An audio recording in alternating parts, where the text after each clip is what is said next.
اللہ کا بندہ ہونے کی حیثیت سے، اور میں امام احمد بن حنبل رسول اللہ صلی اللہ علیہ وسلم کا غلام ہونے کی حیثیت سے پوری جرأت کے ساتھ کہتا ہوں، اللہ کا کلام مخلوق نہیں ہے، اللہ کا کلام اللہ کی ذات سے نکلا ہوا ہے، اور اللہ کی ذات قدیم ہے، اللہ کا کلام بھی قدیم ہے۔ اللہ ان کی قبر کو نور سے منور فرمائے۔ اگر وہ ایک اللہ کا بندہ ایمان کا سودا کر لیتا، اگر وہ اللہ کا بندہ ذرا سی اس کے قلم میں جنبش ہو جاتی اور لفزش ہو جاتی اور ذرا سے بات پھر آگے بڑھ جاتی اور قلم پھر پھسل جاتا، تو میرے بھائیوں کچھ نہیں کہا جا سکتا کہ دنیا کے بسنے والے انسان گمراہی کے اس دہانے پر تک کر لیتے۔ کیا سمجھ میں آیا؟ کیا سمجھ میں آیا کہ اللہ کی ذات بڑی ہے، اللہ کا کلام بھی بڑا ہے۔ آپ یہاں اللہ کے کلام کی مجلس میں، میں اس کرسی پر اللہ کے کلام کی مجلس میں، ان چھوٹے چھوٹے بچوں کے سینوں میں اللہ کا کلام، یہ معمولی بات ہے؟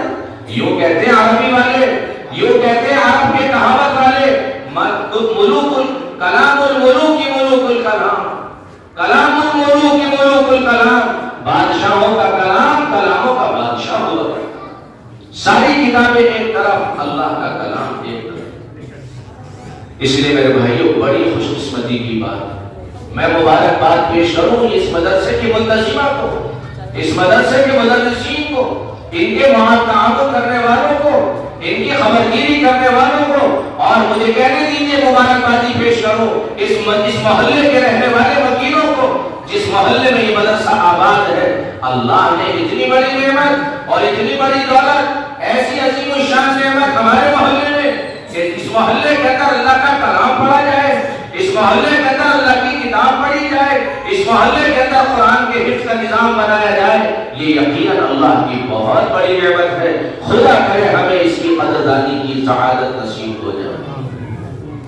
آخری بات جو مجھے عرض کرنی، بس آخری بات جو مجھے عرض کرنی، میرے بھائیوں دوستو عزیزو بزرگوں، قرآن کی عظمت اپنی جگہ، کوئی مسلمان صحیح العقیدہ آدمی، کوئی مرد کوئی عورت کوئی چھوٹا کوئی بڑا، قرآن کی عظمت پر کوئی حرف نہیں لکھ سکتا۔ قرآن بڑا ہے، بڑا تھا، بڑا رہے گا۔ اللہ کا کلام تھا ہے اور رہے گا، ہمیشہ سے اللہ کی ذات ہے، ہمیشہ رہے گی، قرآن بھی انشاءاللہ ہمیشہ رہے گا۔ بات یہ عرض کرنی ہے کہ قرآن سے میرا آپ کا رشتہ ہے، قرآن سے میرا آپ کا تعلق کتنا، قرآن میری آپ کی زندگی میں کتنا، قرآن کا اور میرا پڑھنے کا انداز کیا، قرآن سے میرا آپ کا تعلق کیا۔ اور میرے بھائیوں دوستو عزیزو بزرگوں، قرآن پڑھنے میں ہمیں کتنا مزہ آتا ہے۔ مجھے اور آپ کو یہ بات غور کرنی ہے، غور کرو اپنی ذات میں۔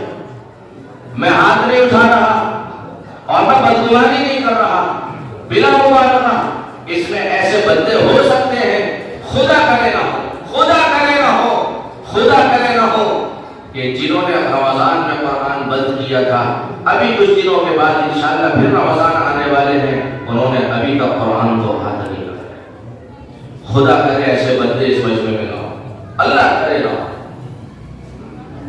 میرے بھائیوں دوستو عزیزو بزرگوں، شوق لگے ہوئے ہمیں اچھے کپڑے پہننے کے، ہماری بہنوں کو شوق لگے اچھے گہنے خریدنے کے، ہمارے بچوں کو شوق لگے اچھے موبائل خریدنے کے، ہمارے جوانوں کو شوق لگے اچھی گاڑیاں خریدنے کے، ہمارے مالداروں کو شوق لگے اچھے مکانات بنانے کے، ہمارے غریبوں کو شوق لگے زیادہ دھن دولت جمع کرنے کے لیے، سیاستدانوں کو شوق لگا کرسیاں خریدنے کے لیے، عہدے منصب حاصل کرنے کے۔ میرے بھائیوں، دنیا کے اندر مختلف قسم کے لوگ، مختلف ذہن کے لوگ، ہر آدمی کا شوق الگ، ہر آدمی کی فکر الگ۔ ہم مسلمان کلمہ پڑھنے والے، اللہ کو ایک ماننے والے، جناب رسول اللہ صلی اللہ علیہ وسلم کو آخری نبی، آخری پیغمبر، آخری اللہ کا مقدس رسول تسلیم کرنے والے، ہمیں کیا شوق لگا؟